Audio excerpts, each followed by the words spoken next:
Namaste, everyone. Welcome back to Ripples in the Sand, a podcast brought to you by the folks at Drifting Sands Haibun. Here, we invite Haibun poets who've appeared in the journal to both read and discuss their poetry. I'm your host, Sangita. I'm a novice in the haikai path, and I'm still learning the art of Haibun. Haibun, as you may know, is a form in which prose is interleaved with haiku. In this series of readings, I hope that along with hearing excellent Haibun, we also learn a bit more about the form and the creation of the piece.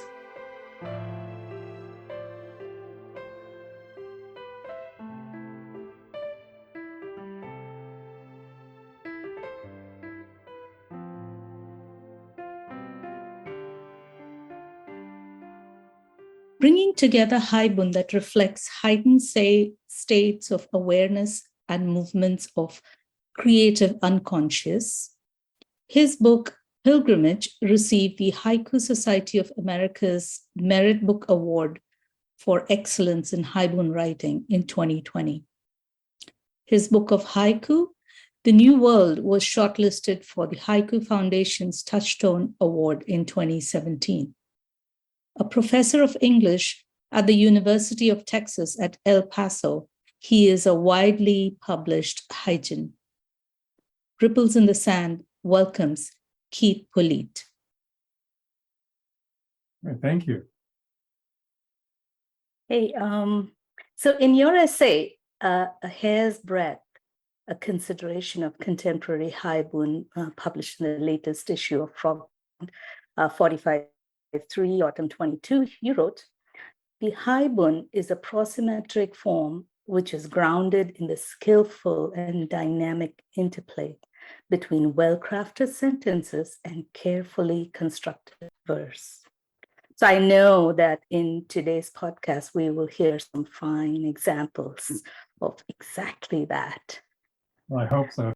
I am sure, because I do have an inkling of what you're going to read. So you mentioned you will start with the Haibun from Pilgrimage. Yes. Yes, wonderful. So would you like to introduce your piece before you read it, please? Oh, certainly. From the Edge. On the Edge. It's the first Haibun in the book Pilgrimage, and I think it serves as an introduction for what I think the Haibun in this collection are attempting to do, although even though I wrote it, one really never knows what one is really doing on a certain level. But I use it as an introduction to the ideas of heightened consciousness and a kind of lyricism that I think is interesting to explore through the work of Haibun. So here's From the Edge. Oh, and one other point. I live in El Paso, so I've gotten to know the desert very well because I grew up in the Midwest where it's all foresty and verdant and lush and watery. And then having moved to the desert was quite a new experience for me, but it's taking me quite some time to see how the desert kind of opens you to the bare bones of existence itself. So that's the idea here as well. From the Edge. Something calls to me from the edge of the desert.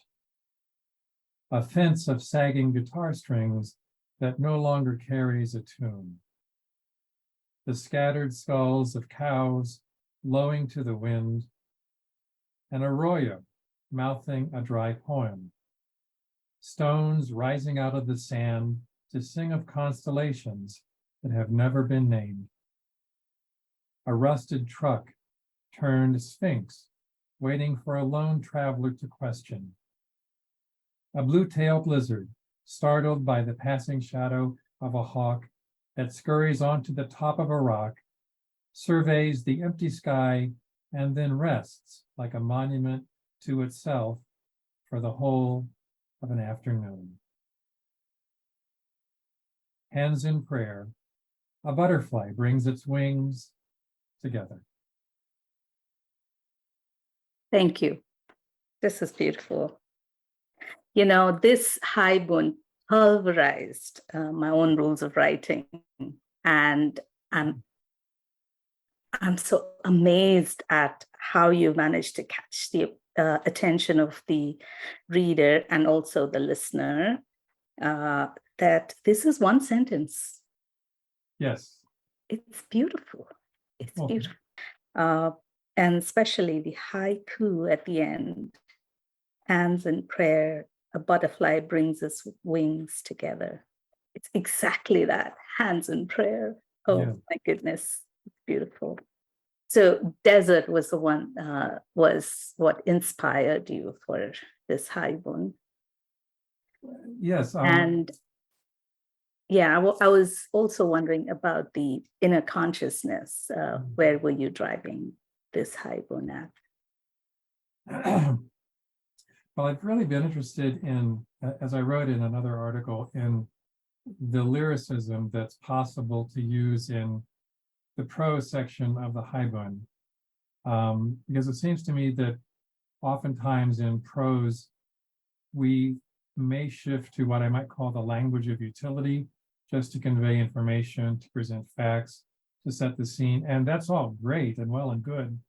But I'm interested also in lyricism to see what can be done with rhythm, with assonance, with consonance, with alliteration, with simile, with metaphor, and with strong imagery. How might that expand the notion of the haibun and the experience of the haibun itself? So I try to work in those directions. I don't know how successfully, but I certainly try to. And also I try to work with things like, well, what would a haibun look like if it were just one sentence long? How would that operate? And Yes. where would be the rhythms and the shifts in that as well? Yeah, if you are you're a very good writer, which you are, it works very well. It works very well.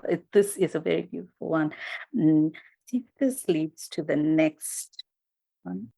Yeah, about where you go with the similes is Galileo, and that's going to be your next haibun.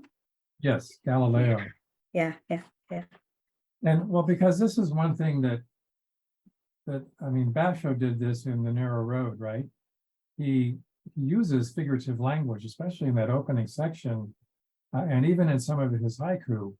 And I think this is something, really worth following up on to see, well, what sort of things can we do with Western poetics that also reconnect to the Japanese aesthetic that Basho presents us, the challenge to follow. And so I think I'm trying to work both at the same time to see if there's a kind of synthesis that might happen. So here's Galileo. Tonight, standing before the frosted window, I noticed the moon, slender as an eyelash, fading in a slow descent.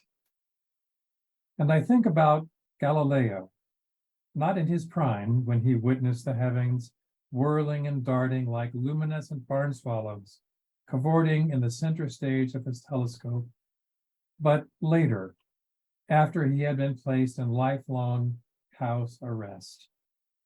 I picture him, stumbling in his blindness, lurching from chair to table, holding the rounded head of a spoon and feeling curved metal, but the contour of a new planet, one that sounds like a single musical note. Whitewashed chapel, the sun streaming through stained glass. Thank you. I've noticed that your similes are so powerful. So powerful. Yeah. Moon slender as an eyelash. That just blew my mind. Just blew my mind. Tell us more about this whitewashed chapel contrasted with the stained glass. Yeah, I don't know where that image comes from.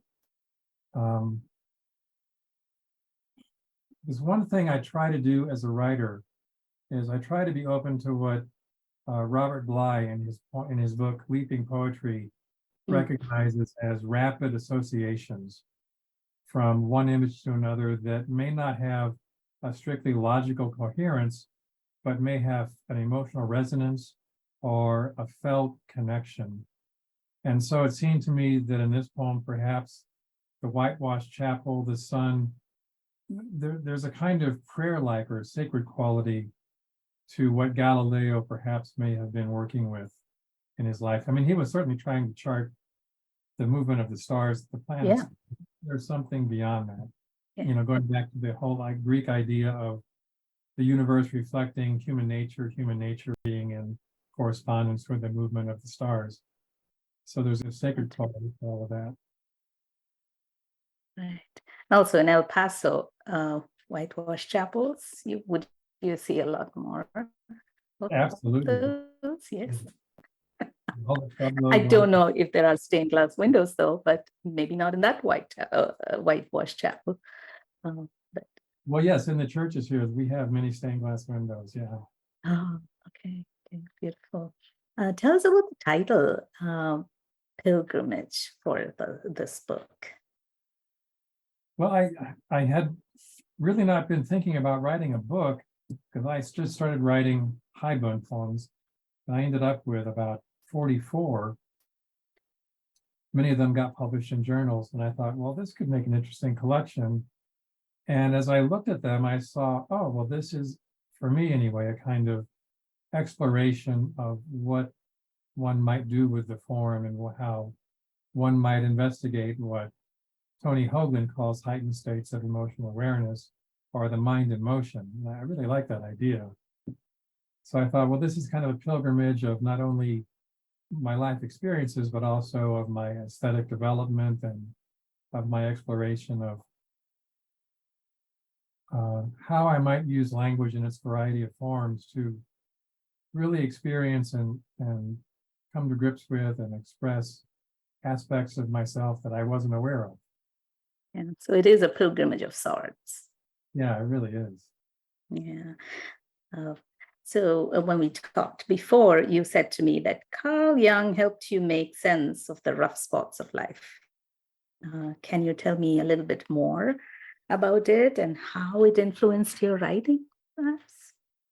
Sure. Well, I've been, excuse me, I've been reading Jung for most of my adult life. And I find I just really connect with what he's talking about, and what he says resonates pretty deeply with me, because he sees the nature of the symbolic value of existence. In other words, that things that exist on the symbolic level have an emotional and energetic resonance on the personal level. And that the movement of what he calls towards individuation is done primarily through the recognition of symbolic energy. So I like that, because it helps me make sense of what I'm experiencing, and it helps me come to grips with my dreams. And I like to keep track of those and think about those. Right. Like some dreams make their way into the Haibun I've written because they're so charged with emotion and meaning. Correct. Yeah.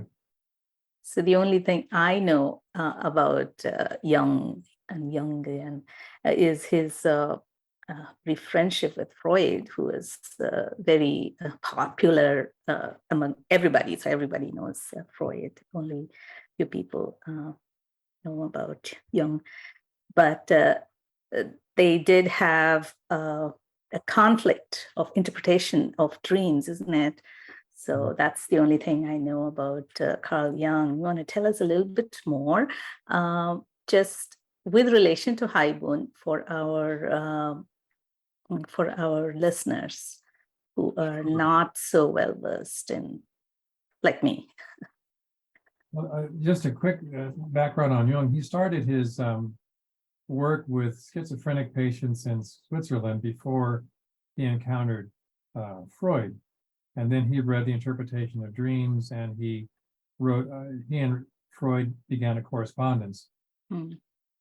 They then worked together for a few years. They only met a few times, though.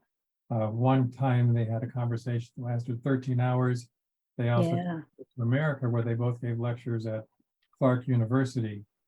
And on that journey, Jung started to feel some misgivings because they interpreted one another's dreams, and Freud presented a dream, and Jung said, ostensibly, Jung said to Freud, well, I need a little more information about this before I can unpack it for you. And Freud said, no, I'm not going to tell you that. And at that point, Jung thought, oh, there's problem brewing.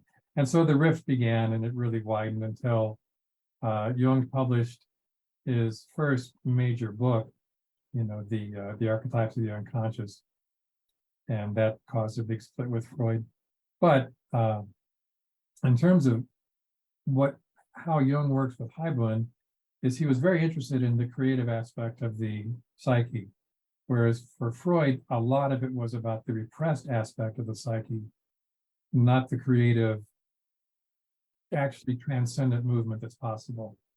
And so I think that's one thing about Jung that I really admire and that I think works, is when you step into what he calls the creative unconscious, or what Coleridge in Bibliographica Literaria calls the secondary mode of imagination, then images, impulses, energies, ideas are available to you that you can't find anywhere else. Yeah.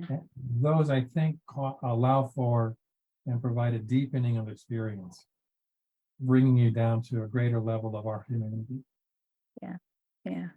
It kind of takes Haibun to the next level than just a paragraph and a connecting haiku or senryu, right? Yes. That's what I thought. So going ahead, you're going to be reading from your new book, isn't it? Soundings. Yes. Soundings, Yes. So please tell us about the title, because that title really caught my eye. And also the cover of the book is that of the iceberg, where what you see is just merely a fraction of what really is, isn't it? So please tell us a little bit more about the book. There's a couple of elusive references to the idea of soundings. The first I get from Mark Twain, where when you mark the Twain, you're sounding the depth of the water. And so I like this notion of soundings as finding the depth of where you are, of where you are floating or where you're traveling. Okay. Now I see the connection. And also this notion of depth comes to me from one of my favorite American authors, Flannery O'Connor, a great short story writer. And she has this notion of what she calls the anagogical vision, where an image provides multiple levels of reality at the same time. So I thought, well, I think Haibun certainly is equipped to do that, because you've got this wonderful dialectic between haiku and the prose. And so you have emotional resonance in the haiku, reflecting ideas and emotions in the haibun, and how they play back and forth. And I think there's a great tension and a great connection for meaning. So for me, I think haibun does allow us to go deeply beneath the surface of perceived reality to see what else is happening there that maybe needs articulation. Yes, it's beautiful. And also the reader will interpret it in a different reality. Absolutely. Several different realities, if I may. Yeah. And one hopes that when the reader reads the haibun, the reader will make connections in their own personal way that I don't know even know what that looked like, but I would hope to provide pathways for that access point. Yeah. Okay, so the first one that you mentioned you'd like to read is Gossip. Yes. I absolutely love this one because mainly I love gardening. I love outdoors, like a lot of us do. Yes. Please, you can introduce this haibun a little bit before going ahead with the reading. Sure. It's Gossip, and this actually does come from a lived experience. My great grandmother actually did play piano for the silent movies. Wow. And so I just started sort of meditating on my experiences when I was very young with her. And I just thought, well, where is this going to go imaginatively? And this is where it came. Plus, like you, I love being outdoors. I love hiking, canoeing. And if I'm among trees, I'm pretty happy. So that's a good thing for me. And that's I thought, well, also, Jung talks about the psyche not being just in the mind, but in the world as a field of experience. And in that sense, then, don't all things have their own sense of spirit, their own sense of agency? And if we grant them that, then we can form, I think, or I hope, a deeper relationship to things in the world, and not just from an egocentric perspective. Right. So I thought, well, what would trees have to say to one another? What would that sound like? And so the poem just gossip. When I was a boy, my great-grandmother, who once had a job playing the piano accompaniment to silent movies, told me that trees like to gossip, especially in autumn. The elms, she said, like to whisper behind the backs of the sugar maples, smirking that no respectable tree should flash so much red. And the sugar maples, staying silent as a window store mannequin, would wait for a hard wind so they could flash the underside of their scarlet leaves to the elms, who would quickly yellow and turn away. Ruby red sunset, the smudge of lipstick on a shirt collar. Given their few numbers, shagged bark hickory trees, their bark thrusting out like shingles curling on the roof of an old farmhouse, are spoken about with pity by the other trees, the way one might talk about a three-legged dog or an old man with psoriasis. Winter shed, stiff, empty work gloves, clutching nothing. But the tree that is most disdained and the subject of the harshest talk is the pin oak, not only because of its helmet-hard bark, but because it holds onto its leaves deep into winter, while the rest of the trees, bare and bald, shiver with resentment. Rusted lock, refusing to release the key, river under ice. What a gossipy lot.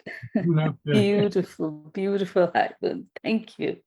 Yeah, I love the haiku after each paragraph and how it relates to the previous paragraph.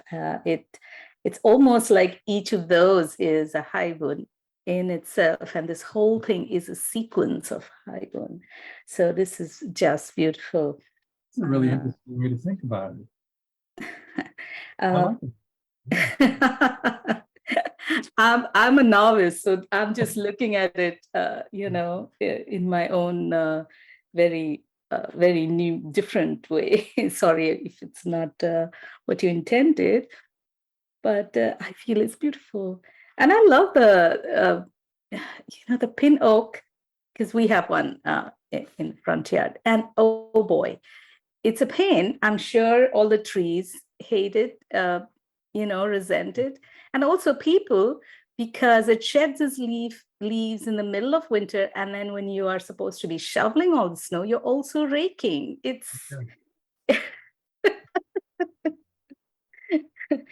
this is a beautiful, beautiful interpretation of nature. I really like it.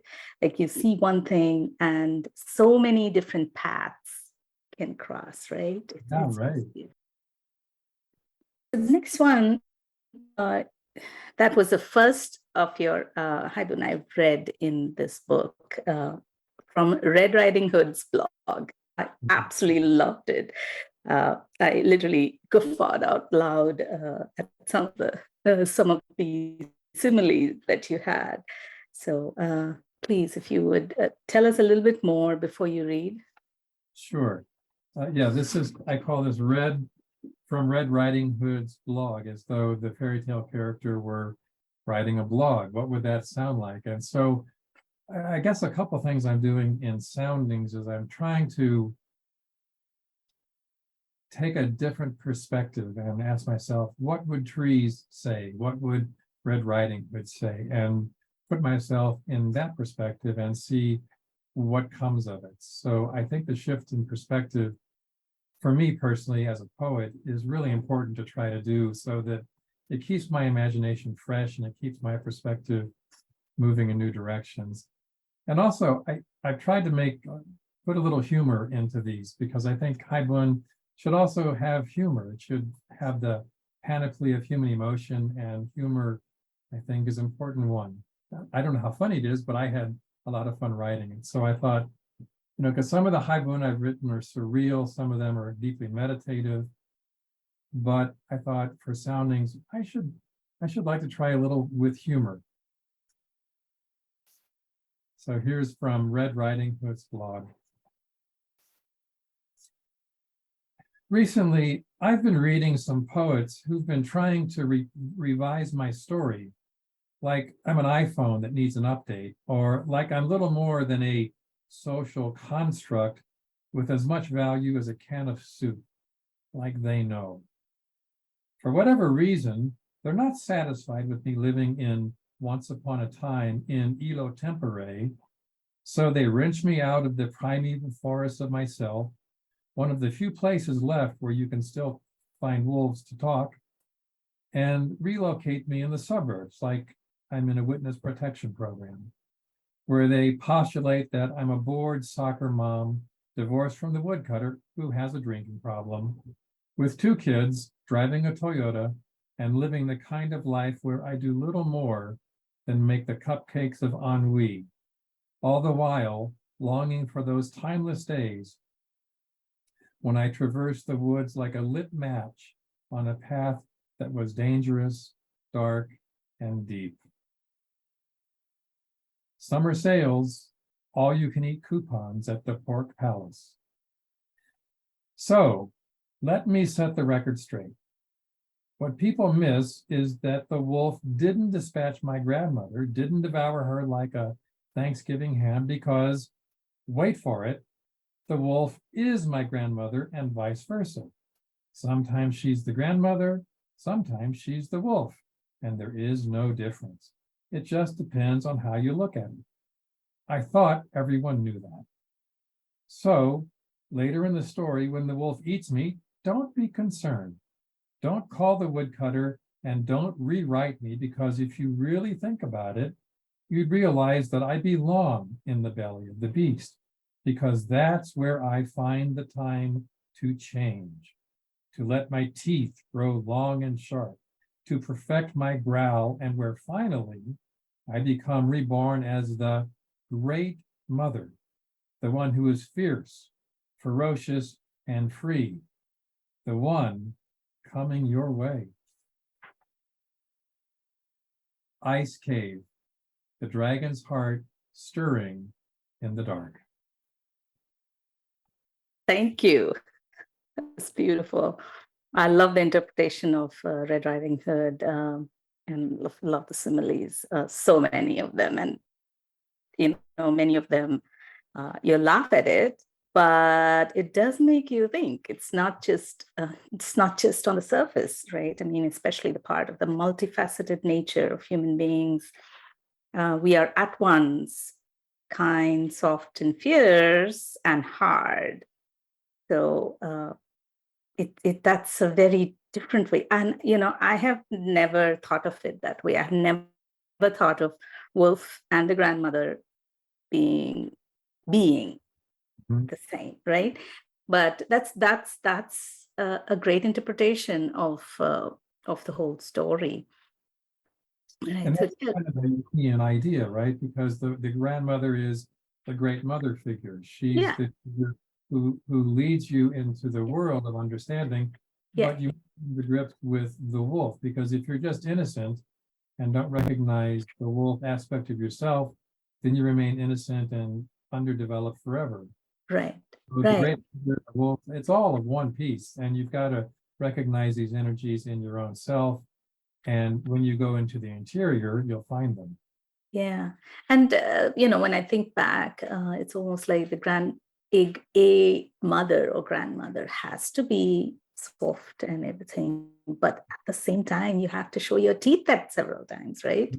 So, so I really loved it. And I feel that as a child, you read this, it's one thing, but then as you grow up, and even at different times in your life, the whole story just transforms, isn't it? I mean, the way it's almost like you've taught me to look at fairy tales in a different way. So thank you, Keith.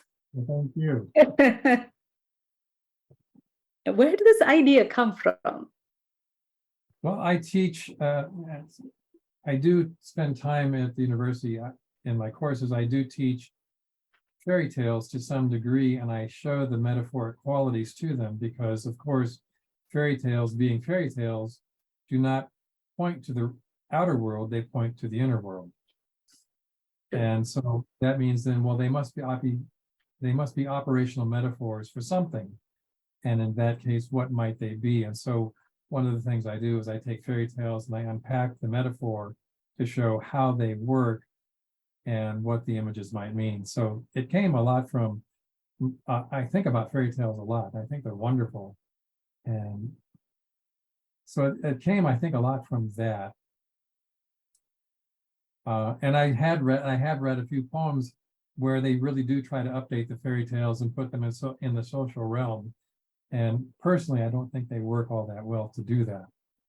Well, thank you so much, Keith, for coming by and talking to us, not only about Haibun, but also the philosophies, your philosophies behind it. But before we go, there's one last poem that perhaps you read, Sure. Bosque, from Soundings. That's actually Bosque. Oh, Bosque. Okay. Yeah. My pronunciation, I'm Indian by culture and by birth, so my pronunciation is very different. I can see why people would think it's Bosque, and that would make perfect sense. There's a place in New Mexico where I travel a couple times a year. It's called Bosque del Apache, and it's a wetlands area that's reserved for migrating sandhill cranes, snow geese, and bald eagles, and it's a wonderful environment. So I go there quite a bit to make photographs of birds and just to be among birds. And there are probably like 10,000 sandhill crane out there at the same time. So it's a wonderful experience. Anyway, so this is a poem about my experiences there. Bosque. A gray migration of cranes dropping out of the receding light of a February afternoon over the bosque in New Mexico strikes me as the closest thing to grace that I felt all winter. They skid into water already thin with freezing, and then stand on the stilts of themselves, looking like long-handled feather dusters. Though they sound like old horns choking on themselves, there is such an exuberance in their chaos that I cannot help but be stirred by their perfect wildness. Even in this cold light, though, I know this beauty will not save me. Know that I am always at the crossroads between acceptance and suffering. Know that forward is an illusion, and that now is the only shape of things. The birds slowly move into silence, allowing me to glimpse the secret harmony of things for a moment. Eruption of snow geese, beating the dust from a rug on a spring morning. Thank you. Well, thank you very much. I really appreciate this. Thank you. Keith Polette's Haibun have been published in Drifting Sands. He has also published 4 children's books and numerous articles and books on language arts pedagogy, literary criticism, and Jungian studies. His most recent book of Haibun, Soundings, is published by Alba Publishing and is available on Amazon. The music for Ripples in the Sand was from Gran Art by Richard Gran. The podcast is edited by Richard Gran. This is Sangita Kalarikul. From all of us at Drifting Sands, wishing you joy and peace this holiday season and a wonderful 2023 when we will be back with enjoyable readings and interviews. Thank you for listening.